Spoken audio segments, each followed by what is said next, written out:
When the COVID 19 pandemic first took the world in its stranglehold in 2020, New Zealand's Prime Minister Jacinda Ardern quickly distinguished herself for her efficient and calm handling in a country of a little over 5 million people. For a while, she basked in the glow of her status as a global icon. In late 2021, though, especially around now, she appears embattled as New Zealand struggles with the Delta variant as well as her dropping poll numbers. To get a perspective on what is going on in a country with close to a quarter million people of Indian origin, Mayank Chhaya Reports spoke to Mahesh Bindra, a former Member of Parliament of the New Zealand First Party. Bindra was a list MP, meaning someone elected from a party list rather than a physical constituency between 2014 and 2017. Mahesh Bindra. During the first round of pandemic, your Prime Minister, Jacinda Ardern, emerged as sort of a global icon. And she was celebrated as someone who handled it with great efficiency and calm. But it seems her popularity has plummeted as New Zealand battles a Delta outbreak. What do you think has gone wrong? Mayank, let me give you a little bit of background about the beginning of the pandemic here in New Zealand. When the pandemic started, we, that is New Zealand first, were in coalition with the now sort of ruling party, Labour, and Jacinda Ardern is a very articulate leader. She had the benefit of an added advantage of the guidance and support of the most experienced politician in this country, called the Right Honorable Winston Peters. So, because she had the benefit of that maturity and the political acumen, the beginning of the pandemic was handled really well by the government because of the backing that she had. But now, in this time, in the second wave, she has lost that backing and the support, because now in the 2020 elections, Labour Party were able to form a government on their own. They didn't need anybody's support. Right. So yes, Uh, the popularity was gained at that time, and also she came across then as a very empathetic political leader, following the unfortunate and a very unfortunate attack on the Christchurch mosque. Her handling right. of that situation was also applauded by the international community. Right. Uh, but considering that your party, which is New Zealand First, that you are a member of, and you used to be a member of Parliament of on behalf of, was once part of the Yeah, government, don't you feel compelled to stand by the Prime Minister at the time of this emergency? we do, but in saying that, it's our job also, from outside the parliament, to hold any government to account. We worked as, when we were in coalition, we worked as a handbrake to for all the bad ideas that the government came up with. We did not support those bad ideas, and we also worked as a steering wheel for the good ones. So yeah, so that handbrake is no longer there, Right. and the So political what hap- experience is no longer there. Right. So what happens now? I read in several newspapers that her popularity seems to be going down, and it could be a problem for her to handle. Do you think that's an accurate picture that one reads in newspapers outside the country? Well, the local polls say the same thing, as well as the international observers have said that. Uh, there was a reason for her popularity, and now, because my to tell you to tell you the facts, what has happened is that this government sat on the decision to buy Pfizer vaccines for about Hmm. close to 8 months. That's a very long time, and that's not forgivable. So any government making a decision in 8 months in terms of procuring a vaccine is not good enough. So But with the on the result on that the the oth- second wave has taken, sorry. no, go ahead. Go ahead. I'm sorry. So also the borders were closed, and we thought that okay, our borders are closed. We are only a small country. We have no land borders, so we can't be affected. But we were wrong again. So Right. when the second wave came in, we didn't know how to deal with it, Right. other than But locking New down the Zealand, country. but New Zealand still has among the lowest COVID cases in the world, with just under 8,000 cases and so far, and barely 32 or maybe less than 40 deaths. It reported 125 new cases on Tuesday, and its double dose vaccination rate has reached about 80% for its eligible population. So, why do you think then she is shaky? Well, you see, as far as human lives are concerned, we think that one loss of life is one too many.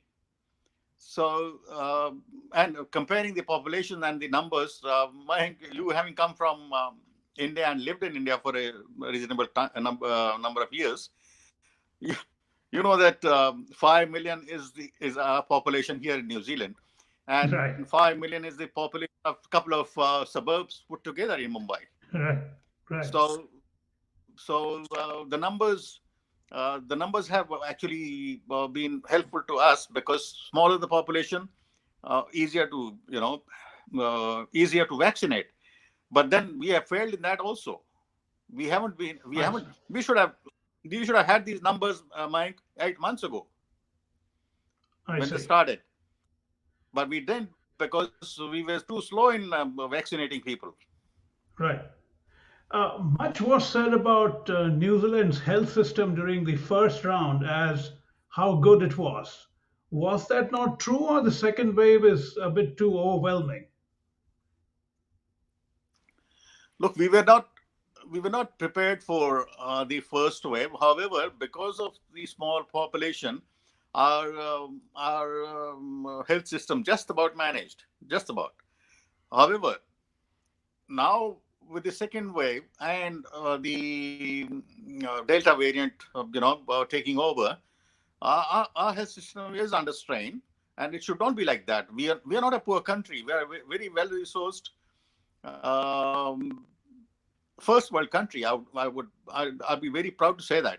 Um, but we should not have neglected our health system just because we didn't have to face any emergencies. So Right. our health system, yes, is understand, and hats off to our health workers. You know, the emergency workers, the police, the emergency services, and the health services. They are doing a fantastic job with within the resources they have been provided with. Mhm. Uh, do you think the strategy of sealing of borders was an ill-conceived one? You already made a reference to it. Why do you think that was adopted? Because I think it was done during the first round when your party was Yes, also part of the coalition, right? yes. Initially, we look this was an which has been said by many politicians on many occasions that this was an unprecedented the unprecedented situation, unprecedented pandemic. So there was no playbook to go by. So every country had to write their own plan of action, and we did too.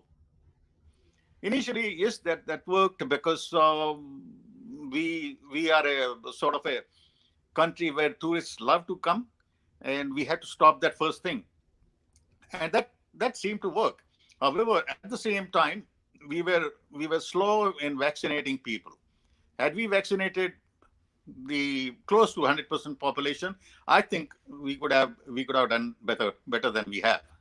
My information is that the Indian government had offered us Covaxin months ago, and that wasn't accepted. Also, the delay in approving and procuring Pfizer vaccine didn't help the situation either. No, we were talking about some incidents of protest, and you were talking about how it's part of democracy. But I was struck by the fact that some of them apparently carried pro Donald Trump banners, which was rather strange for me. Um, yeah, President Trump has got followers all over the world. So yeah, I think it could be. I wouldn't read too much into it, bro. To be honest. Okay, So protests are protests. So he has been a world leader. So there are bound to be people who still agree with his philosophy. I see. So yeah, in a The other democracy, point, yeah, the other, yeah, in a democracy, people have the right to express their opinion, and that opinion may be supportive of President Trump. So there you go. We wouldn't as New Zealanders, we wouldn't read too much into it. I see. In terms of the extent of people not interested in vaccination, do you think it's a high enough number for the country to be worried? I don't think so. Honestly, don't, because a large majority I of see. New Zealanders are very,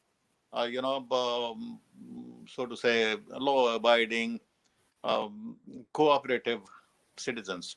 But in saying that, Right. I'm not criticizing or encouraging those protesters. They have that their democratic right, and they are enjoying it. In terms of the larger political landscape, your party, which is New Zealand First, which is a conservative party, and Prime Minister Ardern's party, which is a Labour party, a more perhaps open liberal one. What is the equation in terms of the electoral fortunes?